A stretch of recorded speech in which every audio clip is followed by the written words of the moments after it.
Hi friends, hello అందరికీ నమస్కారం. ఎలా ఉన్నారు? బాగున్నారా? ఆగండి. ఈరోజు మీ అందరికీ రక్తం పడడానికి సహాయపడే కూరగాయ లేదా రక్తం ఎక్కువ పడడానికి సహాయపడే కూరగాయ అయినా అరటికాయ ఎలా తయారు చేసుకోవాలో చూపిస్తాను, చూసేయండి.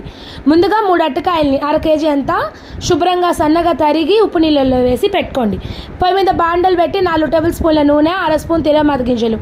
అది వేగాక పెద్ద సైజు ఉల్లిపాయ సన్నం తరుగు, అది కూడా వేగాక 2 పెద్ద సైజు టమోటాలు సన్నం తరుగు, 1 స్పూను అల్లం వెల్లుల్లిగడ్డ పేస్ట్ వేసి ఎర్రగా వేగాక 1 పిడికడంత కొత్తిమీర, కరివేపాకు, శుభ్రం వేసుకున్న అరటికాయలు, 1/2 స్పూన్ అంత ఉప్పు పసుపు వేసి మూత పెట్టి మీడియం ఫ్లేమ్లో 10 నిమిషాలు వదిలేయండి. 10 నిమిషాలు తర్వాత 1 స్పూన్ కారం, 1 స్పూన్ ధనియాల పొడి, రుచికి సరిపడా ఉప్పు, సాలకపోతే మళ్ళీ ఉప్పు వేసుకొని ఈ స్టేజ్లోనే కారం కూడా వేసుకొని మూత పెట్టి మీడియం ఫ్లేమ్లో 10 నిమిషాలు ఉడికిస్తే సరి. నచ్చిందా? సింపుల్ రెసిపీ కదా. నచ్చితే సబ్స్క్రైబ్ చేసుకొని లైక్ కొట్టండి. దీనివల్ల రక్తం కూడా